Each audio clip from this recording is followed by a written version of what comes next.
viewers, thanks for joining me for today's video. Today, the topic we will be looking at is how to say no to your parents in love.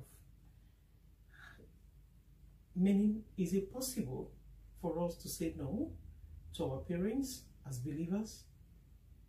Or should we just go along with whatever instruction or whatever is it they tell us, even when we're grown as adults? Probably as adults, as our parents, our home self. So is it possible to say no to our parents? And what is the stand of the Bible as regards this topic? And it's a very important topic. This is a topic that has affected and that is still affecting a lot of people in their life today. So I pray that God will give us wisdom as we go into the scripture together, believing God that God will give us insight in His word in Jesus' name. Can we have a quick word of prayer before we continue? Precious Lord, our Heavenly Father, we thank you for the wonderful opportunity you've given unto us to search through your work. We believe in and trust in you for insight. We believe in and trust in you that you will lead us by your Spirit. You will open our inner eyes and you will give us understanding. Make our heart to be simple to receive from you today in Jesus' name. Thank you for the answer prayer. In Jesus' mighty name we pray. Amen and amen. So like we said, the topic before us today is how do we say no as adults to our parents in love now? Saying no is a different thing. Then how do we communicate our no to our parents? And does the Bible even support us saying no to our parents? Is it acceptable biblically as believers, as children of God, to say no to our parents? So let's go into the scripture and see what the Bible have in stock for us. Reading from the book of Ephesians chapter 6 verse 1, it says, "Children, obey your parents in the Lord, for this is right." So the Bible encourages us in the book of Ephesians chapter 6 verse 1 that we should obey. When we say children, it doesn't mean that, people that are 1 year, 2 or 3 year old or underage. As in, when we say children, it means it could be an adult. As I am now, I'm an adult, I'm a mom by the grace of God, but still I'm a child of my mom. I'm a child of my parents. So here the Bible is encouraging us that children, obey your parents in the Lord. For this is right in the sight of the Lord. For this is right. God considered this to be okay for you to obey your parents in the Lord. In the Lord. So we read on in verse 2, it says that honor thy father and mother, which is the first commandment with promise. When we obey them, the Bible also says that we should honor them. Honor means we respect them, we reference them, we take care of them. We appreciate their effort over us, all their labor over us since we were born. In fact, not even before we were born, when we were, carrying a baby, you will never understand what it means until you become a mom yourself. When you become a parent, you will know the labor of parents, especially moms. I'm not being sentimental now, not because I'm a mom, but I know what I mean. To be a mom is not an easy task. Carrying a baby, from day one, the pregnancy, from day one, day of conception, till delivery. And immediately the baby comes forth, you labor from then till adulthood, before the children now becomes independent, they can be on their own. So, it's not an easy task. So here the Bible is telling us that we should honor our father, if not for anything, because of their labor over us. We should honor our mother, if not for anything, considering all their effortless, sleepless nights over us.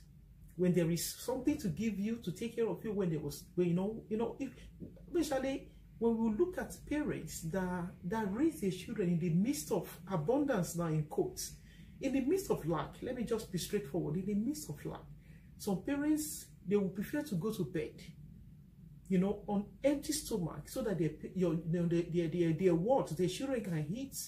It's not an easy task. Some parents, they will put their kids through school on loan. They will borrow, they will sell their things and all that. That alone is enough to make us, to honor, to reference, and to take care of our parents. Even if they are rich, some people will tell you, my mom doesn't need anything from me, my dad doesn't need, they are okay. Even if they are okay, it's still our responsibility, to look out for them. At least to show as a token of our love, as a token of giving something back to them. Say, Mom, Dad, I appreciate your efforts over me. You know, and like I said, nobody will understand what it means to be a parent until you yourself has passed through, you know, the stage. You know, we were all young before. I remember when I was young, you know, when you were small. Especially teenagers, you know, they have the tendency to be rebellious. They believe everything mom or dad says. They're being hard on them. Don't do this, don't do that. They didn't know that everything mom and dad is saying is for their own good. Is to protect them, is to shield them away from trouble and danger of the world. So when they say don't do this, don't do that, it's for your own good. But at the end of the day, when they now grow up, when I grew up, the first day I had, you know, my first child, then, oh my goodness me, I would look at this baby in the eye, even to hit anything, I would just hold the baby in my hand for a very long time. And I'll be wondering, me, a mom, so I have to nurture this little tiny baby till adulthood. Where am I starting from? Sleepless nights when the baby is okay? In fact, some parents, they can stay, you know, sleep, they can experience sleepless nights for nights continuously. Thank God if you have a baby that sleeps very well. So all these things is just to let us understand how our baby suffer. And even the dads also, you know, going out of their way to provide for the family and all that, it is not an easy task. So we can give that to them, that, well, mom and dad, you're doing a fantastic job. So the Bible says we should honor them.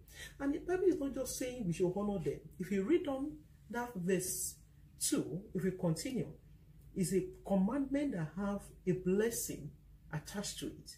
But it's that honor thy father and mother, which is the first commandment with promise. There is a promise attached to it. If anybody can do that, and we know when God promises, he fulfills it. God does not hold anybody. God does not hold anybody. That's the God we're serving. He says, honor thy father and thy mother, which is the first commandment with promise, that it may be well with thee, and thou mayest live long on the earth. So when we obey God in honoring our parents, then there is a blessing attached to it. The Bible says that it will be well with us. They will be able to live long upon the surface of the earth. So that means if anybody is not honoring mom or dad, that means the person is placing, I pray that none of us will place a curse on ourselves in Jesus' name, because the opposite of blessing is curse. I pray that will not be the testimony of any one of us in Jesus. If anybody is lacking behind in the area of honoring, respecting, referencing, maybe you're saying in your mind, so you don't know my mom. My mom abandoned me. At least I know of a parents. So many of them have heard a lot of testimonies of people sharing their story. And I know one personally while growing up. This woman, she had 3 kids. At least 2 of them were grown then. Each of these kids, each of the child, or at least 2 girls then, they're one male.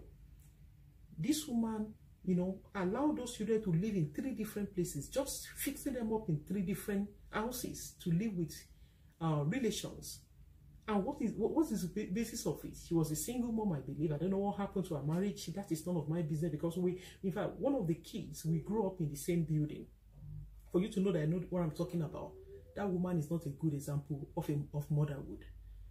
This woman will abandon the kids. She will come sparingly anytime she'd like to come and visit them, and she will be sleeping about with men, wayward. When they say wayward, I can imagine if not for the mercy of God, what would become of those children? They lack parental, you know, example. They lack parental guidance.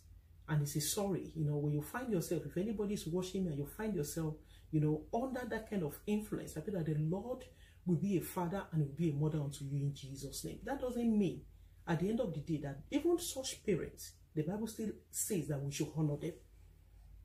Even when you think you have the worst parents on earth, if you think your mom or your dad is the worst on earth, you know your experiences, you know where you come from. So it's not for anybody to question you or to judge you. The point here is that even in the midst of all that, if we can obey God, we should honor them. And if we do that, it shall be well with you, it shall be well with me in Jesus' name. So after we have established the fact that God wants us to honor our parents. So where is the place of now saying no to our parents? If you go back to that same Ephesians 6:1 that we've just read, that was that, children, obey your parents in the Lord. That is where we underline in the Lord. Obey your parents in the Lord. Like the example of the woman I just gave now. The woman, she's not a parent in the Lord. She was a wayward parent. She was an unbelieving parent. And I can't see any kind of godly counsel, godly example. I knew them for a very long time. We all grew up together. I never saw this woman coming back. In fact, the only male child that this woman had, that boy, oh my goodness me, he didn't go to school. He couldn't learn a trade. He couldn't do anything. All he was just doing laziness. Wake up in the morning because he doesn't have parental example. Doesn't have anybody to lead him in the way he should go. So these are the dangers of not, fulfilling our own responsibilities as parents. And I pray that none of us will shirk in our responsibilities to over our children in Jesus. That God will give us the grace, the wisdom, and the strength to be able to do all that is expected of us over our families in Jesus' name. We will not fail God, and we will not fail the children, the precious souls that the Lord has given us, because we will give account of their life when we get to heaven. We will give accounts. And if anybody is failing already, I pray for grace for you to amend your ways, the grace for you to be able to take, to take your place, to be able to fulfill your responsibility. Does not matter whether you failed in the past. Rise up. If you're hearing my voice, rise up and do what you ought to do, and the Lord will give you the grace to make amends in Jesus' name. So the Bible says that we should obey our parents, obey your parents in the Lord. So any parent that is not in the Lord, I want us to mark this. We don't have to obey the instruction if the instruction is contrary to the ways of the Lord. For instance, if I have an unbelieving parent, somebody that is living a contrary, is an enemy of God. Is an unbeliever, is an enemy of God. There is no advice, there is no counsel that person can give me, the parent can give me, that will be in line with the will of God, of the counsel of God for my life. So in that sense, I can disobey my parents in that sense. If my parents are telling me to throw a path that is contrary to the path that the Lord has chosen for me, if God says that I should worship him, and my parent is telling me to worship another lesser God, if God says that I should not do this, and my parents is saying contrariwise, in that sense, I have the liberty under the grace and under the authority of the word of God that I can disobey my parents in that aspect. I can disobey my parent, but still, I have the responsibility to honor them. So that is why we have to balance it. We disobey them when anybody, whether your parents, your boss at work, anybody, irrespective of who, is encouraging you or leading you or guiding you or teaching you contrary, telling you to do things that are contrary to God, to the things of God. You have the grace to say no to such. Because if you say yes, if your parent is telling you, for instance, a polygamist, they might not see the reason why any of the children should marry one wife or one husband. Many a times they believe the life they are living is the best because the devil has blinded their eyes.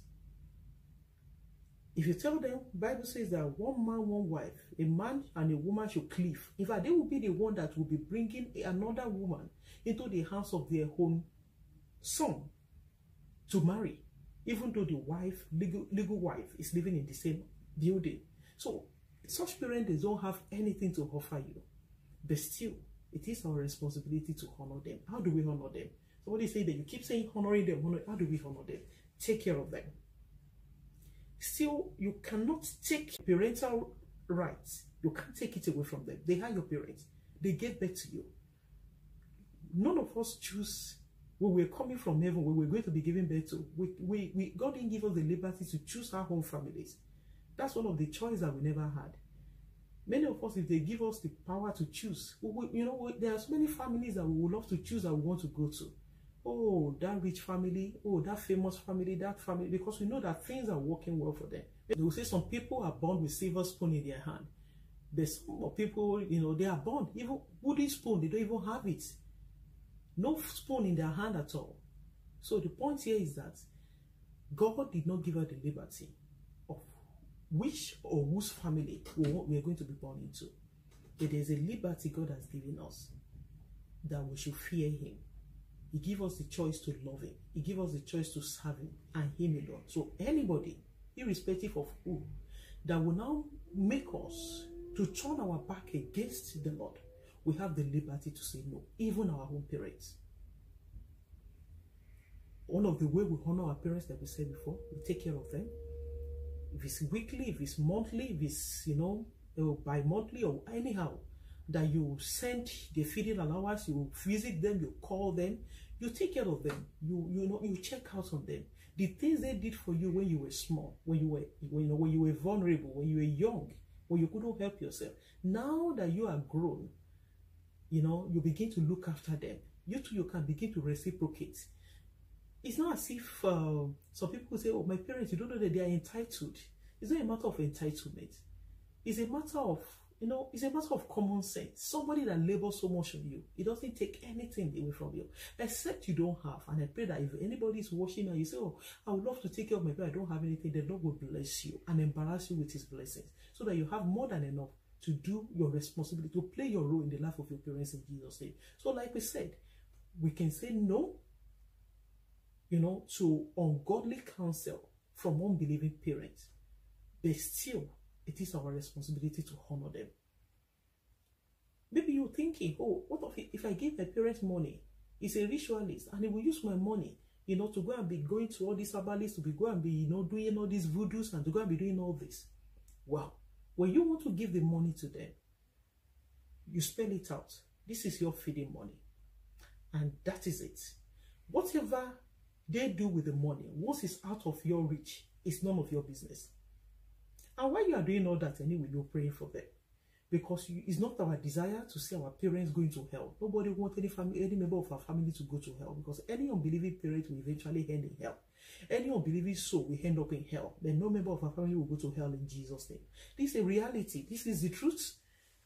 So while you are taking care and honoring them and playing your responsibility, making sure that you play your part according, you are obeying the word of God, you will be praying for them. Bible says the heart of kings are in the hand of God. And like rivers of water, I can direct whithersoever I please. You can touch God can touch their hearts and change them. The same grace that you receive is available for them. And I pray that as many of our family members are yet to know the Lord, God will bring them to his saving grace in Jesus' name. So, like I said, it is our duty and our responsibility to honor our parents. And I read on from the same Ephesians 6. I'm still on Ephesians 6, verse 4, which says, and ye fathers, he says fathers, the same thing is applicable to mothers, the same thing is applicable to carer. If you're a carer, you have people, you have, younger ones, you have wards, children under your care. This word is coming to you. Say, father, mothers, carers, grandparents, provoke not your children to wrath, but bring them up in the nurture and admonition of the Lord. So don't provoke. If a parent is misleading or leading somebody astray, and the child is remaining as a believer, he doesn't want to dishonor his parents. He's trying to fear God. He's trying to obey the Lord. And the parent is trying to say, I will curse you. I will do this. If you don't obey me, I carry you my womb. I do this. I breastfeed you. I did this and do that. Nobody will take that away from them. They did all that. But the point here is that if a parent kept on doing that to provoke his own children, that means the parent also is inviting the anger of God. Is disobeying God. It is the duty of parents, me as a parent, you as a parent, to raise your children in the fear of the Lord, in the admonition of the Lord, in the ways of the Lord. But if you are not in the Lord, you cannot do the same. You can't give what you don't have. That is the truth. That is why that place is saying that you only obey your parents in the Lord. A parent that is not in the Lord does not mean that you disobey them, you disown them. That does not mean that you disconnect yourself from them. Say, I will never have anything to do with my source again. You know, a river does not forget its source. You cannot abandon them. They are your parents. That is the truth. You can go and hire another parent, but it's deception. You know yourself. You know where your source. You know your roots. You know your parents. And you will be doing yourself great disservice by abandoning your family. I know a lot of people that will say, oh, my family. No. I can't even remember the last time I spoke with my mom. No, you don't do that. Anybody that tells you, even if you say your parent is a witch, yes, I say that even if you say your parent is a witch, it's a witchcraft, it's an herbalist, I don't want to have anything to do with it. Hello, I'm not saying you should have anything to do with them, but still, it is your responsibility to honor them. The more you honor them, the Bible says something. I read from 1 Peter. I read from 1 Peter chapter 3 from verse 12. If you're saying, oh, I have to disconnect myself with them, I don't want any trouble for myself, I don't want them in my life, I don't even want people to know that I'm connected to them. They are your parents, they are your family. You didn't choose them, God chose them, and He can handle them. I read from 1 Peter 3 from verse 12. What did He say? For the eyes of the Lord are over the righteous, and His ears are open unto their prayers. But the face of the Lord is against them that do evil. And who is he that will harm you if you are a follower of that which is good? Your parents cannot harm you. Your herbalist parents cannot harm you. Your ritualist parents cannot harm you if you are a follower of that which is good. This is what the Bible just told us in 1 Peter chapter 3, verse 12 and 13. Who can harm you? Because the eyes of the Lord are over you. And the eyes of the Lord will be over you day and night. It will be over me day and night in Jesus' name. No power of hell will be able to hurt you and I in Jesus' name. That is the word of the Lord. You keep on doing what is right. Keep on doing what is good. Keep on obeying the Lord. The secret of enjoying God's protection, God's blessing, and God's security is in obedience to the word of God.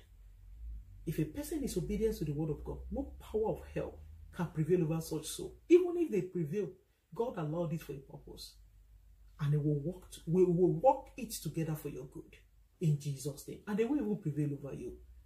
Because he that keepeth over you does not sleep nor slumber. And he that keepeth over me does not sleep nor slumber. In the mighty name of Jesus. So, like I said, it is our responsibility to honor, to take care, to reference our parents, at least for their labor, for all the role they played in our life. But if they are not in the Lord, we have the responsibility to say no to them. We hear a lot of testimony of people, a lot of lives have been shattered, a lot of marriages that have been destroyed due to wrong counsel, due to ungodly parents' interference in their home. We've seen a lot of Christians, even Christians. The worst scenario is when a Christian, couple is waiting on the Lord in the area of childbearing. That is even the worst. And they have an unbelieving in-law, maybe unbelieving mother or unbelieving father-in-law, whoever. The next thing is, God does not tell you that if you are serving God, that doesn't stop you from taking care of yourself. You can still see this man, this ritualist. You can see this one. Is it not God that created them? Is it not God that gave them that power to use? It's for our own good. How about all this thing is not bad? It's a lie. It's a lie from the pit of hell. If you obey them, if you allow them to lead you astray, you are responsible for your own soul. Just like they are responsible for their own soul. And if you die in the midst of those confusion, if you allow yourself to be misled by the error of the enemy, if that in-law eventually give their life to Jesus, you know the amazing thing, if that parent eventually give their life to Jesus, God is so merciful, He will forgive them.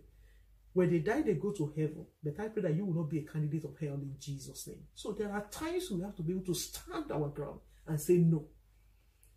We say no to ungodly counsel, wherever it's coming from whatever quarter, irrespective of who, in love.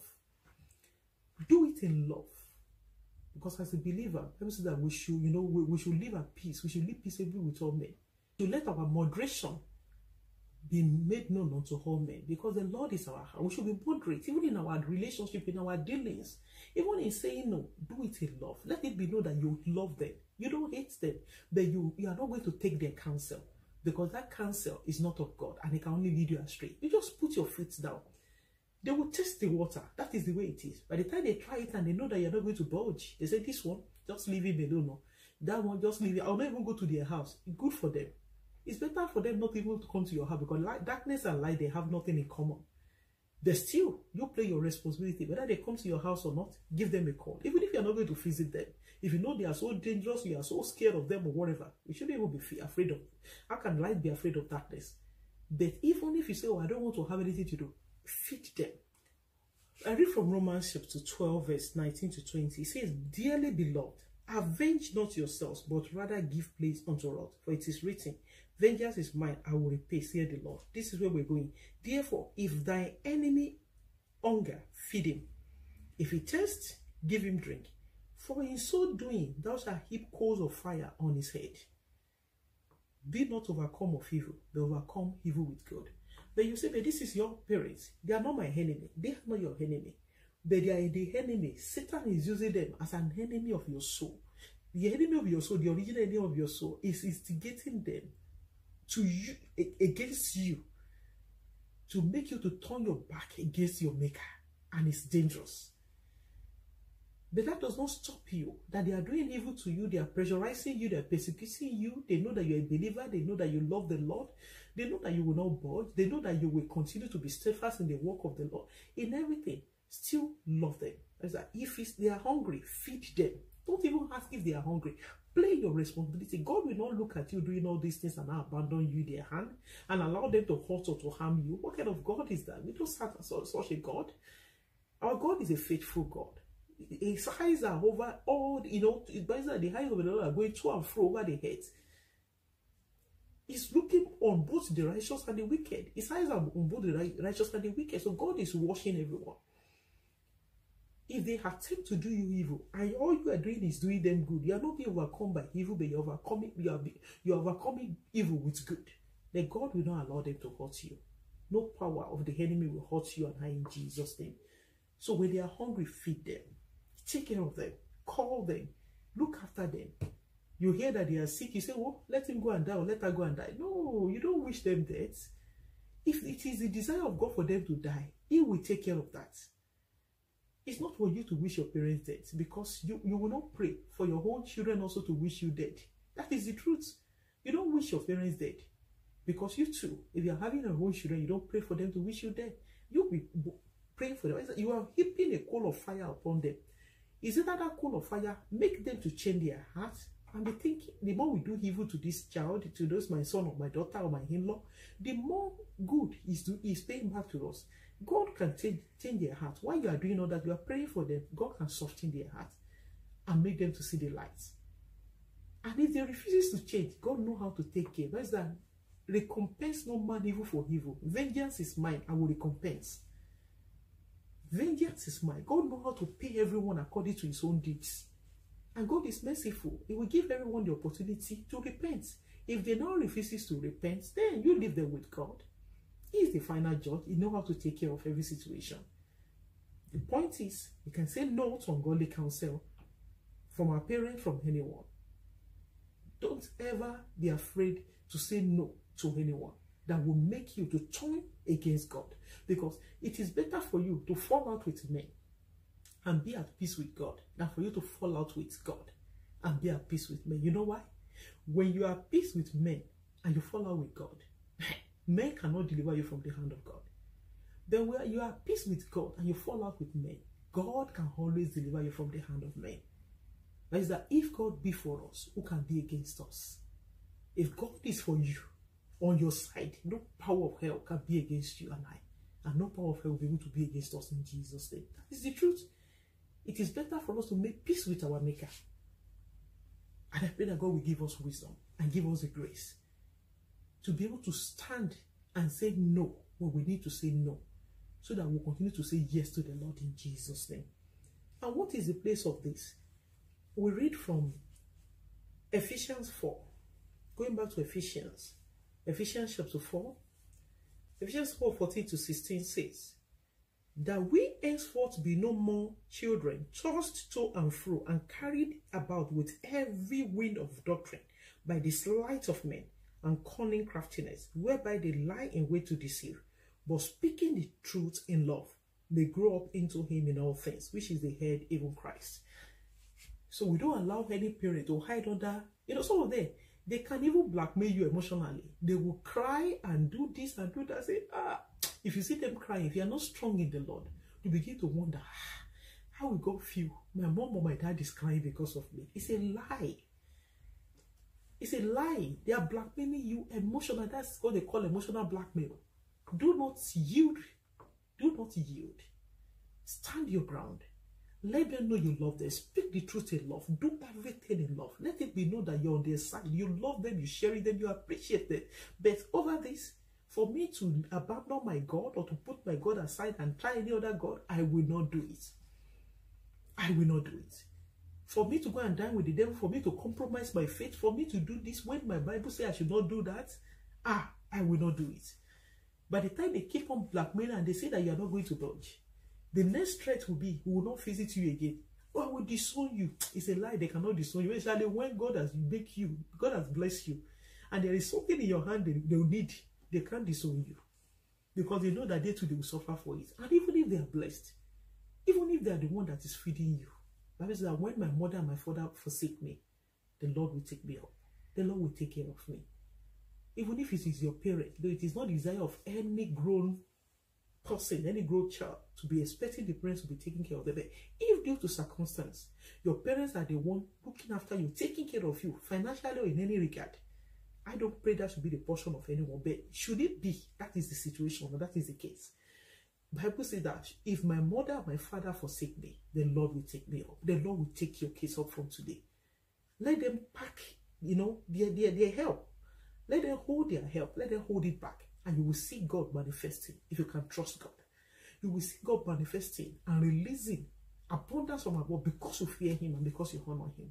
So do not allow anybody to blackmail you emotionally. Do not allow anybody to, to threaten you. Don't say, hey, I will place a curse on you. That curse cannot hold.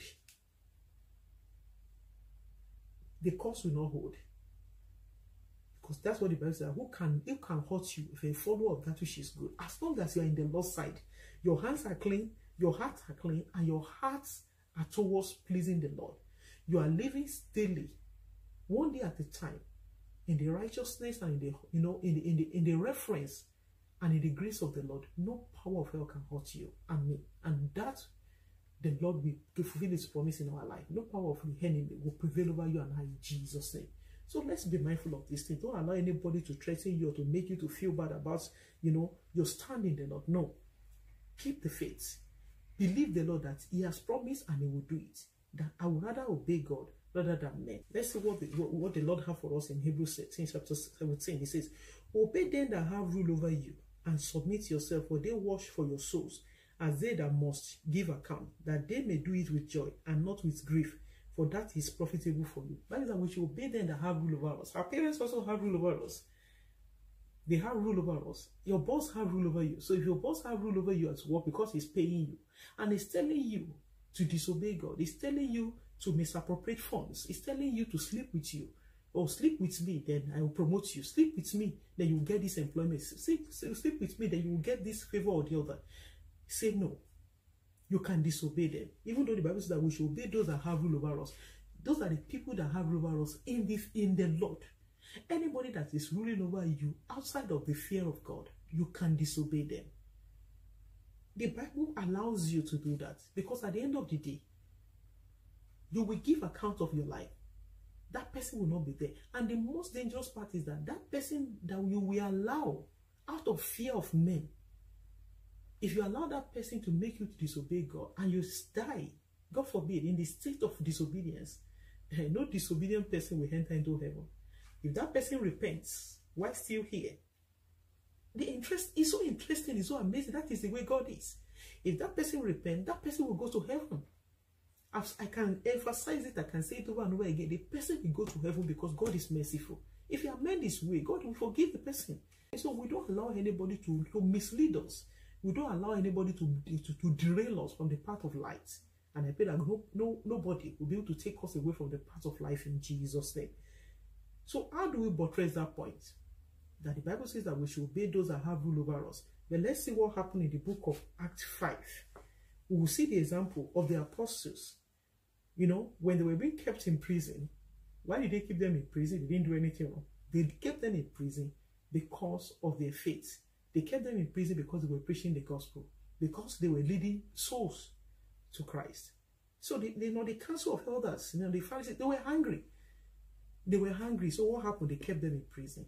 But while they are in prison, the power of God released them. The Holy Spirit came. The angel of the Lord came, and the prison was open. And the angel instructed them there and then. We'll read it. Let's read from Acts 25. Acts 5 from 25. What does it say? Then came one and told the council, saying, behold, the men whom ye put in prison are standing in the temple and teaching the people. Then went the captain with the officers and brought them without violence, for they feared the people, lest they should have been stoned. And when they that had brought them, and when they had brought them, they set them before the council, and the high priest asked them, saying, Did not we straightly command you that you should not teach in this name? And behold, ye have filled Jerusalem with your doctrine, and intend to bring this man's blood upon us. They said, You have filled Jerusalem with your doctrine. These are authorities. These are people in charge. These are the elders. These are council of elders. These are the high priests. You know that they're the lawmakers of the land. And how did the apostle respond? Then Peter and the other apostles answered and said, We ought to obey God rather than men. And the same word is coming to you today. You and I, we ought to obey God rather than men. We ought to obey God rather than men. So should anybody, because the angel appeared to them, release them from the prison and gave them a mandate, you go and keep on preaching. As some elders, some councils, though the Bible have previously told us in the book of Hebrews 13:17, that we should obey those that have rule over us. These people have rule over the elders, the apostles. They didn't dispute that. They didn't question the authority over them. At least they have rule as the people in charge of the land, the law of the land. Then the apostles said in this case, on this particular occasion, we will rather obey God rather than we obey men. And that is it. Anyone, any authority, any authority figure, any leadership figure, whosoever the person might be, no matter how powerful in quotes, no matter how influential, no matter who the person is, no matter their role in their life, thinking if they are gone, then your life is finished. Your life is not finished. When they are gone, then you will see the glory of God. You will see the manifestation of power, of the power of God. Anybody, whosoever the person might be, that want to make themselves to be a smaller God in your life. And the Bible says that we should not serve any other God. So, the topic, coming back to the topic again, the summary of our topic is this. As adults, as believers, as people that have come to the age of accountability, that we understand what we're doing. One thing for you is that you are still a child, you don't even know what you're doing, you are still being led, you are still being carried about by your parents and all that. There's little you do, there's little you can do, but because we have come to the knowledge of truth, we have known the Lord, and we understand the ways of the Lord. And the Bible says that the fear of the Lord is the beginning of wisdom. Now we fear the Lord, and we are wise in the things of the Lord. And we know what the Bible demands. We know the desire of God concerning us. We know the mandate of God. We know the expectation of heaven concerning us. The desire of God is for us to love Him and Him alone. At least to love Him first. To put Him first in everything. To fear Him.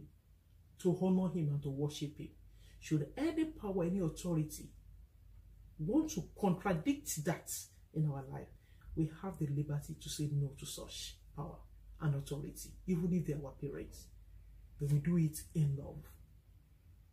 We do it in love.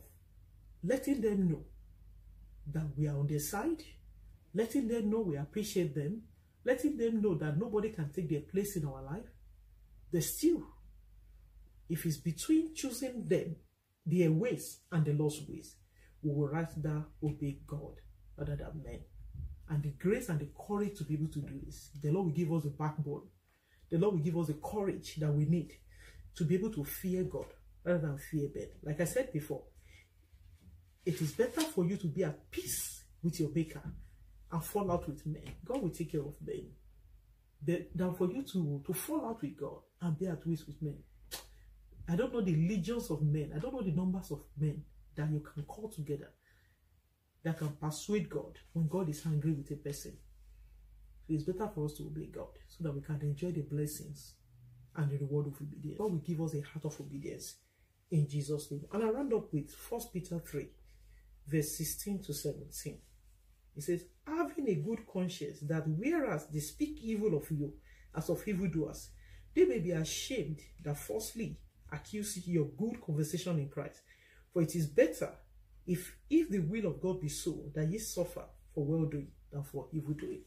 So if you're suffering, maybe in the hands of your parents, or in the hands of your boss, in the hands of in-laws, in the hands of anybody, I say it's even worse when it comes to in-law. I think even parents, I don't know which one is better.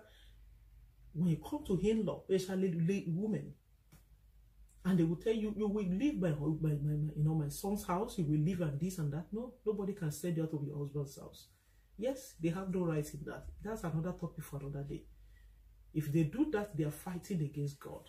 And except they repent, it's that what God has joined together, let no man put asunder. So anybody that attempts to put you and your husband or you and your wife today asunder, they are fighting God. And even if they succeed, except they repent, they will reap their reward. That is the truth. That is the truth. So if you have to suffer, if somebody is telling you because you don't have a child, because you don't do this, you don't do that, let's go to one Baba, let's go to one place, let's go to that. No. Tell them no. Tell them you are going nowhere. My God is enough. Christ is enough for me. His grace is sufficient for me. I would rather wait for the salvation of the Lord. Because in his own time, he has promised to make everything beautiful in his own time. And as we hold on to faith, as we hold on to hope, that's that hope making not ashamed. You will not be ashamed in Jesus' name. For your shame, this year, the Lord will crown you with double honor in the mighty name of Jesus. And if you're watching me, you're thinking, oh, my parents, I can't be bothered. They are unbelievers, me too, I'm unbeliever. So whatever they say, I will obey. Of course, because you are both blind. It's a blind that will only lead a blind. We are talking of people that are in the, they are in the light, that those in darkness want to lead. But if you are in the dark and your parents are in the dark, both of you, you will both end in the dish. But I pray that the Lord, the mercy of the Lord will reach out to you today. If you are hearing me and you are here to give your life to Jesus, I'm happy to pray with you. It is never too late for you, because when there is life, there is hope for you. Perhaps it is better, a living dog is better than a dead lion. There is life for you and there is hope for you. Let's close our eyes together and pray with you. This short prayer, you do it by faith. If you believe, perhaps that, so, if anyone comes to God, he must believe that he is who he says he is. So if you believe that God is God, close your eyes and let us pray together. Heavenly Father, thank you for loving me. Thank you for saving me. I acknowledge I'm a sinner that needs a savior. Forgive me of all my sins. Give me the grace to sin no more. Give me the grace even to begin to live for you today. Write my name in the book of life and give me the grace to sin no more. Give me the grace to continue to follow you, to obey your voice, to follow your path of righteousness. The grace to overcome sin and temptation and the tempter of my soul. Give it to me today in Jesus' name. For in Jesus' mighty name we pray. Thank God for your life. You've just given your life to Jesus. And I pray that the grace of God that you have received today will keep you to the end in Jesus' name. Find yourself a Bible-believing church. The Spirit of God will lead you to one. It is not our responsibility to tell you where to worship. But I pray that the Lord that you have just surrendered your life to will lead and guide you by His Spirit. He will never leave you. He will never forsake you, as He has promised in Jesus' name. So find yourself a Bible-believing church where the Word of God is preached, is taught, without any bias or anything. The Spirit of God will lead you there. And I would like to also invite you to join me on this platform regularly. As the Lord give me grace, I'll be uploading here regularly to edify, to encourage, to admonish, to instruct, and to correct us in the Lord. And I pray that as you join me, you will be blessed, and we'll all grow together onto that perfect, image, onto that perfect likeness of our Lord Jesus Christ in Jesus' name. God bless you. Thank you, everyone, for joining me today. If you are yet to subscribe, please subscribe and click the notification button so that you'll be able to know anytime I upload a new video. And I hope to see you in my next video. Remain on the Lord's side. I love you, but Jesus loves you more. God bless you. See you in my next video.